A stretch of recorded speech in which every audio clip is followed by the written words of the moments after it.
The cold Chicago air on a late November afternoon seemed to seep not just into Sophia's coat, but into her very soul. The city, a giant of glass and steel, was a constant reminder of her ambitions and her repeated failures. Sitting on a bus stop bench, the wind from Lake Michigan whipping against her face, she replayed every detail of the interview she had just had at Innovate Marketing, one of the most coveted agencies in the country. The portfolio under her arm felt like it weighed a ton, each page a testament to her competence, creativity, and the long nights of work that no one seemed to notice. In the conference room, the atmosphere was minimalist and intimidating. The two interviewers, a man and a woman in their 30s, dressed in a casual elegance that screamed success, smiled with a cold politeness. Sophia felt their gazes slide over her, a quick assessment that seemed to register the dimensions of her chair more than the spark in her eyes. Still, she took a deep breath and began. Her voice, initially a bit shaky, gained firmness as she described her past campaigns, the results she achieved, her analysis of metrics, and her vision for the future of digital marketing. She was good, and she knew it. For a moment, she saw a flicker of genuine interest in the female interviewer's eyes when she detailed a complex engagement strategy, but the feeling was fleeting. The questions that followed were generic, almost perfunctory, as if the decision had already been made before she even opened her mouth. "What's your greatest weakness?" the man asked, without looking up from her resume, but the question seemed to carry an unspoken weight. "My greatest weakness is that this society can't see past my appearance," she wanted to scream. Instead, she gave the rehearsed answer about being a perfectionist, an answer that sounded hollow even to her own ears. The handshake at the end was quick, almost a passing touch. "We'll be in touch," they said, a euphemism she had long since learned to translate as, "Don't call us." The bus finally arrived, a noisy and warm refuge from the biting cold. As she watched the glittering Chicago skyscrapers pass by the window, a feeling of despair began to set in. It wasn't the first time, not even the 5th. It was the 12th interview in 6 months, all with the same result. She had graduated with honors, had impeccable references, and a portfolio that should have opened doors, not closed them. Yet, the invisible wall was always there, impenetrable. When she arrived at her small apartment in Lincoln Park, the smell of fresh coffee greeted her. Her roommate Clara, a personal trainer with boundless energy, was in the kitchen. "So, how did it go? You got it," Clara said with a contagious optimism that at that moment felt irritating to Sophia. "I don't know yet. It was okay," Sophia lied, forcing a smile. She didn't have the heart to share the same story of subtle rejection one more time, the dismissive glances, the feeling of being judged for everything but her talent. Clara, with her best intentions, would never fully understand. To her, the world was a gym, a place where effort always led to visible results. "I'm sure they'll call you. You're the smartest person I know," Clara said, handing her a mug. Sophia thanked her, feeling the warmth of the ceramic in her cold hands.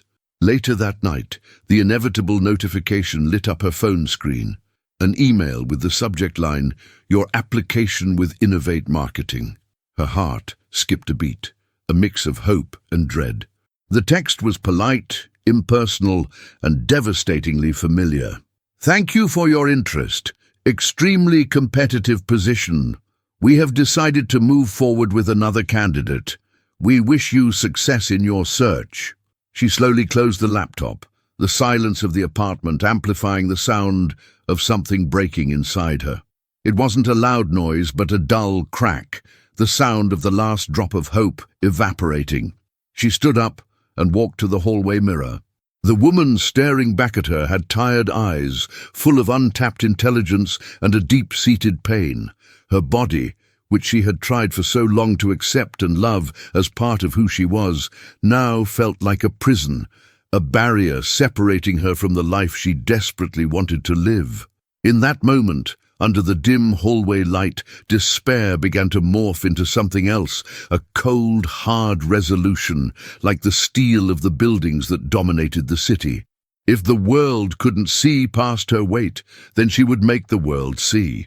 She would change the one thing they seemed to value. Not for them, she tried to convince herself, but for herself, to finally get a chance to prove what she was capable of.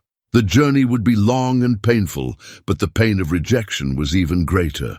Chicago slept outside, indifferent to her decision, but for Sophia, that night marked the end of a chapter and the beginning of a silent war against the world, and most of all, against herself. The morning after the Innovate marketing rejection dawned grey and damp, a perfect reflection of Sophia's state of mind. The smell of Clara's coffee brought no comfort, only a reminder of the routine she needed to break.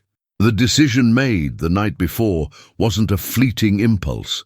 It was a conviction, forged in the fire of humiliation. She sat at the kitchen table, ignoring the muffins Clara had left out, and opened her laptop.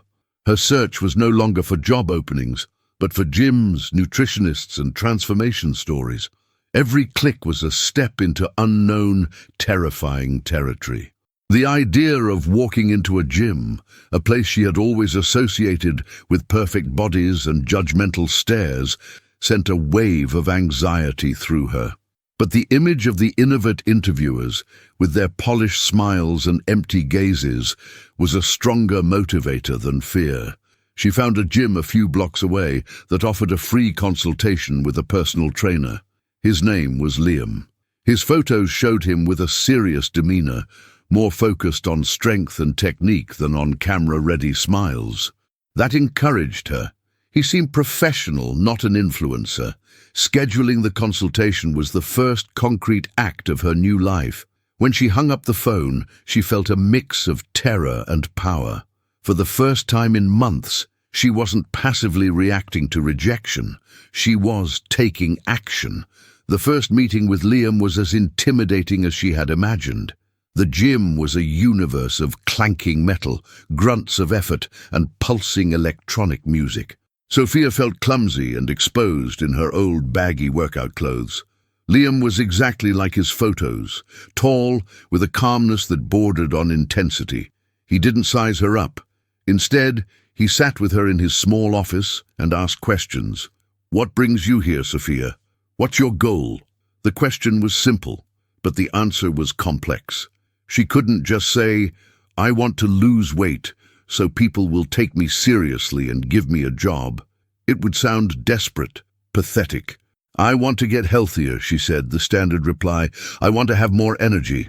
Liam listened patiently, his eyes never wavering. "Health is a good goal, but we need to be specific. What does health mean to you? Being able to climb stairs without losing your breath, running a marathon, lowering your risk of disease, or is it something you want to see in the mirror?" His directness disarmed her. It's something I want to see in the mirror," she admitted in a low voice, feeling her face flush. "And it's something I think others need to see too." The confession hung in the air between them. Liam didn't judge her. He just nodded. "Okay, honesty is the best place to start. We'll do it then. But on one condition, we focus on the strength you gain, not just the pounds you lose. We're going to celebrate what your body can do, not just how it looks. The rest will follow." His words were an unexpected balm. He saw this as a process of building, not just demolition. The first few months were hell. The change in diet was brutal. Saying goodbye to comfort foods that had been her allies on bad days was like losing friends. Her kitchen, once filled with quick snacks and frozen meals, was now stocked with vegetables, lean proteins, and whole grains she barely knew how to cook. The workouts with Liam were humbling. She could barely do a proper squat, and the treadmill felt like a torture device. Every muscle in her body ached. There were days she would come home and cry from exhaustion and frustration, the smell of sweat and gym antiseptic clinging to her skin. Clara, ever supportive, tried to help. "You're doing amazing. Keep it up." But her compliments felt empty.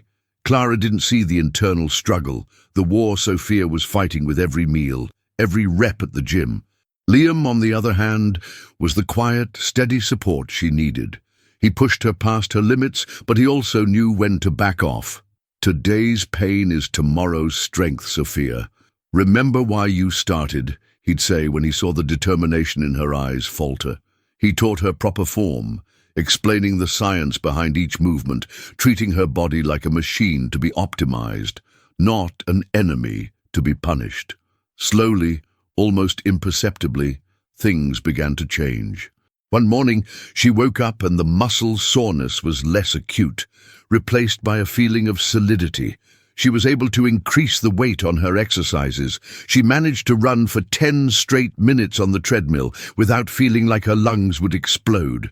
They were small victories, but they were hers, earned with sweat and discipline. One day, while shopping, she caught her reflection in a storefront window. For a second, she didn't recognize herself. Her face was thinner, her shoulders more defined. The change was no longer just a number on the scale, it was becoming visible. That same day, she walked past Innovate Marketing. The imposing building no longer seemed so intimidating. Instead of despair, she felt a pang of cold anger. They had rejected her, but in doing so, they had given her a new kind of power. The journey was far from over. But for the first time, Sophia felt like she wasn't just losing weight. She was forging a new version of herself, a stronger, more resilient one. The question that lingered in her mind, however, was terrifying. When this transformation was complete, would the woman in the mirror still be Sophia?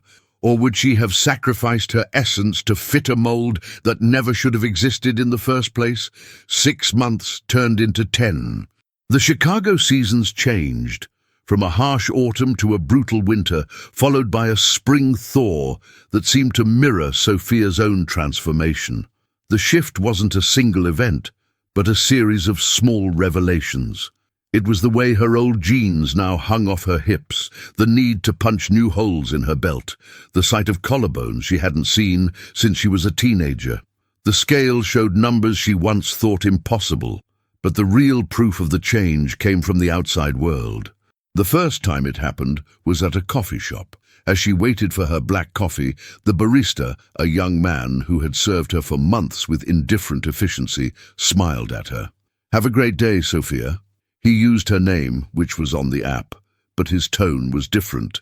There was a warmth, an acknowledgement that hadn't been there before. Sophia was momentarily confused until she realized he was looking at her, really looking. The feeling was both unsettling and strangely validating. Interactions became easier. People held doors for her. Strangers smiled. Sales associates in clothing stores who once ignored her or directed her to the tiny plus-size section in the back now greeted her at the entrance. "Can I help you find anything? That dress would look amazing on you." It was a new social language, and she was hesitantly learning to speak it. Clara was ecstatic. "I knew it! You look stunning! The world is your oyster now!" Sophia would smile and thank her, but inside, a seed of resentment began to sprout. This was the same world that had treated her as invisible for so long. The oyster had only opened because the pearl had changed its shape. The real test came when she decided to reactivate her job search. She updated her resume, not with new experiences, but with the same impressive list of qualifications. The only thing that changed was her LinkedIn profile picture, a recently taken professional headshot where she looked confident and undeniably thin. The response was immediate and overwhelming. Within a week, she received 3 invitations for interviews, including one from a top-tier advertising agency called Momentum Creative, a direct competitor of Innovate. The interview at Momentum was a surreal experience, a parallel universe to her ordeal months before. The room was bright and airy, overlooking Millennium Park.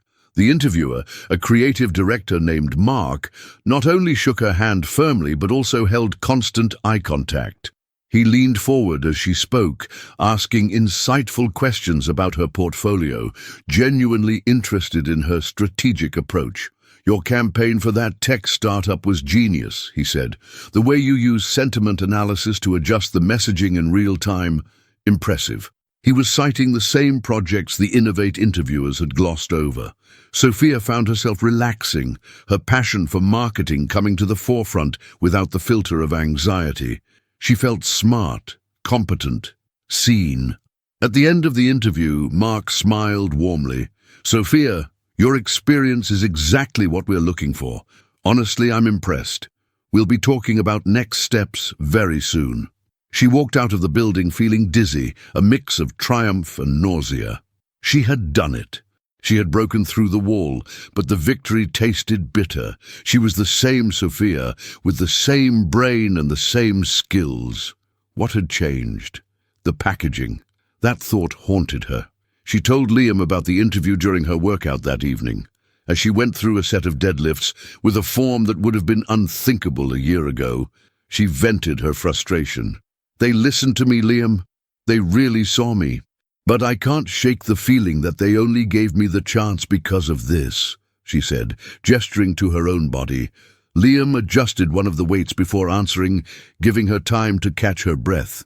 "They might have given you the chance because of how you look, Sophia. The world is shallow, we're not going to deny that, but you kept their attention with your intelligence. The door may have opened for a stupid reason, but you're the one who walked through it and proved you belonged inside. Don't let their ignorance diminish your accomplishment." His words were logical, but the emotional conflict was deeper. 2 weeks later, Momentum Creative offered her the position of senior marketing strategist with a salary that exceeded her expectations. The validation she had craved was right there, in an official contract. She accepted. It was the logical choice, the reward for all her hard work, both professional and personal. On her first day, as she walked through the sleek office, being introduced to her new, smiling colleagues, she felt like an imposter. Not because she wasn't qualified for the job, but because she felt she had gotten into the club using a false ID. She had become the person they wanted her to be. Now she had to figure out if that person was still herself. The success was real, tangible, but the question consuming her was whether this new life, built on a foundation of superficial acceptance, could ever truly feel like her own. The Momentum Creative office was everything Sophia had dreamed of. Glass walls offered panoramic views of Chicago. The kitchen was always stocked with healthy snacks and gourmet coffee, and the atmosphere buzzed with a vibrant, competitive creativity. She dove into her work with a ferocity born from years of suppressed ambition. Her ideas were heard, her strategies were implemented, and for the first time in her career, she felt she was making a real impact. Within a few months, she led a campaign for a major client that resulted in a 20% increase in engagement, a feat that earned her a shout-out in a company-wide meeting. Her colleagues were friendly, including her in lunches and happy hours. She was part of the team, a valuable cog in the well-oiled machine of the agency. Yet the feeling of being in a gilded cage began to set in. The compliments, while frequent, often came with a subtle addendum. "Great job on the presentation, Sophia. And by the way, love your dress. You look great." Or, "That idea is brilliant. All that energy must come from the gym, right?" It was as if her professional competence and her physical transformation were inextricably linked in everyone's mind. No one mentioned her former weight, but it was a ghost present in every comment about her healthy and disciplined appearance. One of her colleagues, David, a charming account manager, began to show an interest that went beyond professional. He'd invite her for coffee, praise her contributions in meetings, and find excuses to stop by her desk. He was smart, handsome, and well-liked by everyone at the agency. Part of Sophia was flattered. It was the kind of attention she had never received before. But another part, the cynical part forged by years of invisibility, was suspicious. She would find herself wondering, would he have looked at me a year ago? Would he have seen the same intelligence behind a rounder face and a larger body? That doubt was a subtle poison, undermining the possibility of a genuine connection. The situation came to a head during a company event at a chic bar in the West Loop. The mood was festive, celebrating the quarter's success. Sophia was talking with Mark, her boss, who was genuinely pleased with her performance. "You've been a fantastic addition to the team, Sophia. I knew you were a star from the interview." "Thanks, Mark. I'm really happy to be here," she replied sincerely. David walked over and casually placed an arm on the back of her chair. "Isn't she great? Brains and beauty. The total package." The comment, though likely intended as a compliment, hit Sophia like a punch. Total package. The phrase reduced everything she was, her resilience, her intelligence, her pain, to an attractive commodity. She forced a smile, but a chill went down her spine. She had become a successful product, well packaged and ready for consumption. Later that night, David asked her out. "I was thinking we should get dinner sometime, outside of work." Sophia looked at him, trying to decipher his intentions. "David, can I ask you an honest question?" she said, her voice steadier than she expected. He looked surprised. "Of course. If you had met me a year ago, would you have asked me out?" The question hung in the air, cutting through the ambient music. David became visibly uncomfortable. He opened his mouth, closed it, and finally said, I didn't know you a year ago. I know you now." The evasion was an answer in itself. It was the confirmation of everything she feared. "I see," she said softly, not with anger but with a painful clarity. "I think I'll pass, thank you." She walked away, leaving him stunned in the middle of the bar. As she walked home under the city lights, the euphoria of success had completely dissipated, replaced by a profound loneliness. She had the dream job, the respect of her colleagues, and the admiration of men like David. She had everything she thought she wanted, but she felt more isolated than ever. The cage was beautiful, the bars were made of gold, but it was still a prison. Her identity felt fractured. There was before Sophia, the brilliant but invisible girl, and after Sophia, the successful and attractive professional. She struggled to reconcile the two. The transformation that was supposed to free her seemed to have trapped her in a new kind of expectation. The acceptance she received from the world was not unconditional. It was predicated on her compliance with an aesthetic standard. When she got to her apartment, she didn't call Clara. Instead, she sat in the dark, the Chicago skyline glittering outside. The question was no longer whether she could succeed in this new body. The question was whether she could find herself again. She realized the hardest battle hadn't been in the gym or in interview rooms. The hardest battle was just beginning, and it was a fight for the soul of who she truly was, beyond the image reflected in the mirror or in the eyes of others. The weeks following her rejection of David were a period of intense introspection for Sophia. At work, she created a polite professional distance, focusing her energy entirely on her tasks. Her performance, freed from the search for external validation, became even sharper. She led meetings with a calm authority and presented data with unquestionable clarity. She was shedding the layers of insecurity and the need to please, and what remained was pure competence. The turning point came with the most challenging project of her career at Momentum, the launch of a new product line for a beauty client struggling to connect with a younger audience. The pressure was immense, and the team was stuck. The ideas being presented were clichés, recycling the same images of unattainable perfection that dominated the industry. In a brainstorming session that was dragging on, Sophia finally intervened. "With all due respect, we're missing the mark," she said, her voice cutting through the room's murmur. Everyone turned to her. "We're not selling a product, we're selling a feeling. And today's consumers, especially Gen Z, are craving authenticity, not another image of fake perfection. They're tired of being made to feel inadequate." She stood up and walked to the whiteboard. With a passion that came from a deep, personal place, she sketched out an entirely new campaign. A campaign built on celebrating individuality, featuring real faces, diverse bodies, authentic stories. Our message shouldn't be, "Use our product to look like this." It should be, Our product celebrates who you already are." She spoke for 20 minutes, her voice resonating with the conviction of her own painful journey. She cited statistics, but she also spoke from the heart about the pain of exclusion and the power of genuine acceptance. When she finished, the room was silent. Mark, her boss, was looking at her with an expression of admiration she had never seen before, one that had nothing to do with her appearance. "Sophia, that's brilliant," he said. "It's risky, but it's brilliant." The campaign, internally dubbed the Authentic Project, was approved. Sophia was put in charge. For the next few months, she worked tirelessly, managing every detail. It was stressful, but also incredibly fulfilling. She was using her platform to fight back against the very system of shallow values that had almost destroyed her.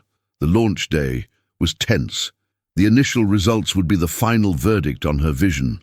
The first few hours were slow, but then something extraordinary happened. The campaign exploded on social media. People weren't just buying the product, they were sharing their own stories, using the campaign hashtag to celebrate their imperfections. The response was emotional, overwhelming, and most importantly, authentic. The campaign was a resounding success, shattering all projections and becoming a case study in the industry. The following week, Mark called her into his office. "Sophia, I have no words. What you did was transformative, not just for the client, but for this agency. The board wants to promote you to Director of Strategy." The offer was the pinnacle of professional success, the ultimate validation. Sophia felt a wave of pride, but also of calm. She had earned this, not because of how she looked, but in spite of how the world valued looks. She had used her pain to create something meaningful. "Mark, I accept," she said, "but on one condition." He raised his eyebrows. "I want to use this new position to establish a mentorship program focused on recruiting and developing talent from underrepresented groups in our industry. People whose talent might be overlooked because of biases, whatever they may be." Mark looked at her for a long moment, and then he smiled. A genuine smile of respect. "That's an excellent idea. Make it happen." That evening, Sophia didn't go straight home. She went to the gym, but not for a punishing session. She put in her headphones, found a quiet corner, and began to stretch, feeling the strength in her muscles, the strength she had built. Liam saw her and walked over. "Looks like you're celebrating," he said with a knowing grin. "I'm redefining victory," Sophia replied. "It's not about what I lost. It's about what I built." She looked at her reflection in the gym mirror. She saw a strong, intelligent, resilient woman. She saw her scars, both visible and invisible, and acknowledged them not as flaws, but as part of her story. She finally understood that the real transformation wasn't losing weight. It was finding her own voice. She had changed, yes, but not to fit into the world. She had changed so she could change the world around her, even if it was just a little bit at a time. Stepping out into the starry Chicago night, Sophia took a deep breath. The air no longer felt cold and hostile, but crisp and full of possibility. She was no longer before Sophia or after Sophia. She was simply Sophia, whole and, for the first time, truly free.